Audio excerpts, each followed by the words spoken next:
BoostTV. Give me a beat. 917 XFM.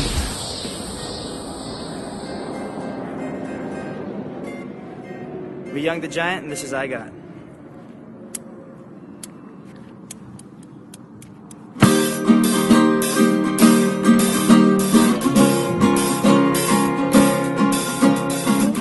Anytime we'd come up with a name and kind of like it, like 5 minutes later, we thought it was the stupidest thing ever. So we decided to try to distance ourselves from it, and that was really the first thing that came out that we all thought, all right, that sounds good. Let's just try it out, and it stuck. So no huge, deep significance to Young or Giant or anything like that. 'Cause I know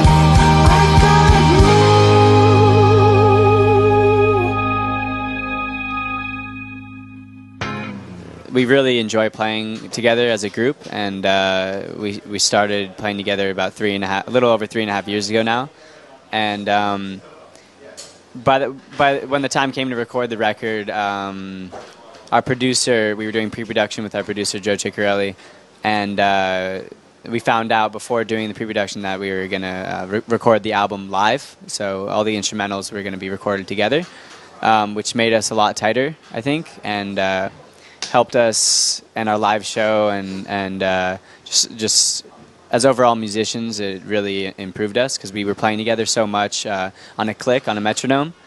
So we would play that one song over and over and over and over again to a metronome, keeping in time, and eventually I think that really helped us to be a tighter band and just make the record as tight as possible.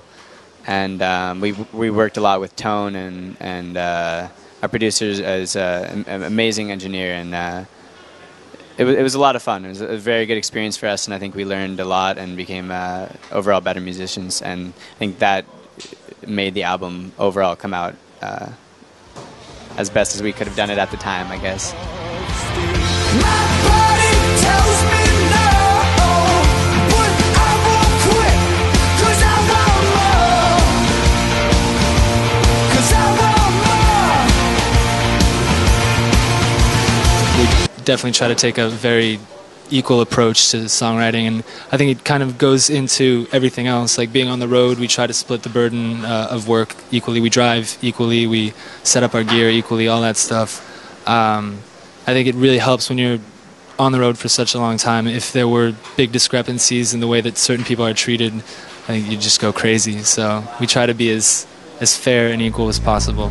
If I could find a way to see this shade, I'd run away to some fortune that I should have found by now. I'm waiting for this zero to come down.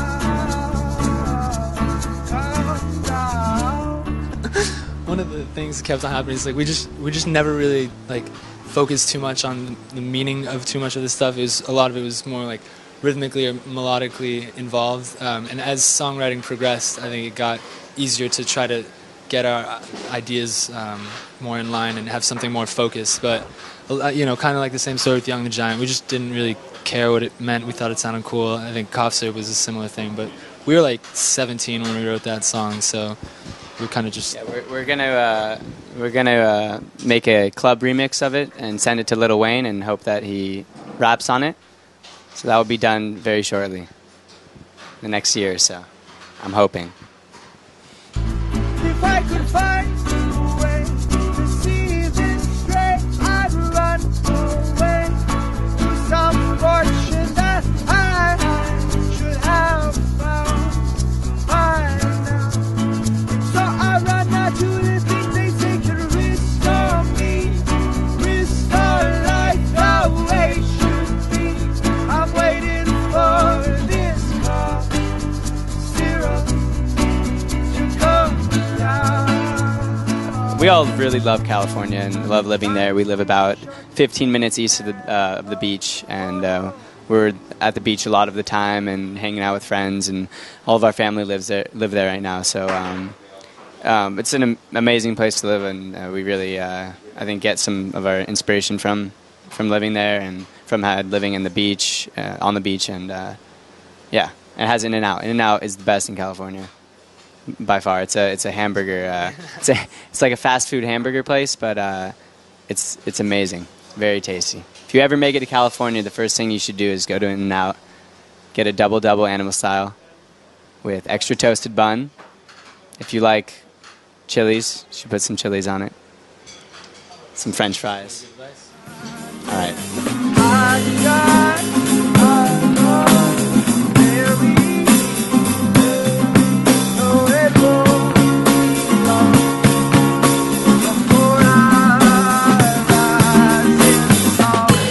Actually, I don't even know how to surf. I'm terrible at surfing. I don't have like the correct type of balance for that. But I like swimming in the ocean. We love going to the beach and just hanging out over there. And there are a lot of people who surf. Jake, our guitarist, loves to surf. He's really good at it. As for the bikini girls, I mean, there are girls in bikinis at the beach, but they don't just walk around like grocery stores, like going filling out insurance claims in bikinis. Yeah, it's kind of just like any other beach, you know, just with a lot of people and people wearing bathing suits. I hit the sidewalk, and this is how it starts. Hide a raincoat when things are falling apart. I don't know, it's my like I mentioned, it was my birthday 3 days ago, and we were in Berlin, and that was kind of crazy. And then we were in Brussels the next day, and I had a friend who lives there, so he wanted to take us out. So there was like a little span of time when we were going out because we have so much press and like a show, so we want to be able to experience the city, but that means we have to go out till like really late at night, and then we have very little time to sleep. So there was a period of like 4 or 5 days where we were kind of going out all the time because we were in Amsterdam and then Paris and then Berlin like one day after the other. So that made for some crazy stuff. He did. He and Jacob actually wore gold leotards, like very tight spandex kind of things for my birthday. It was a present to me. And they wore like jackets with the penguin tails as well. That was. No? Don't worry about it. It was actually really cool. Maybe we'll send you pictures and you can put them up on your website or something. Yeah, it's just, you know, when you get kind of a little just delusional after a little while of being awake for such a long time, and that makes for interesting stories. None that I can really elaborate too much on. BoostTV. Give me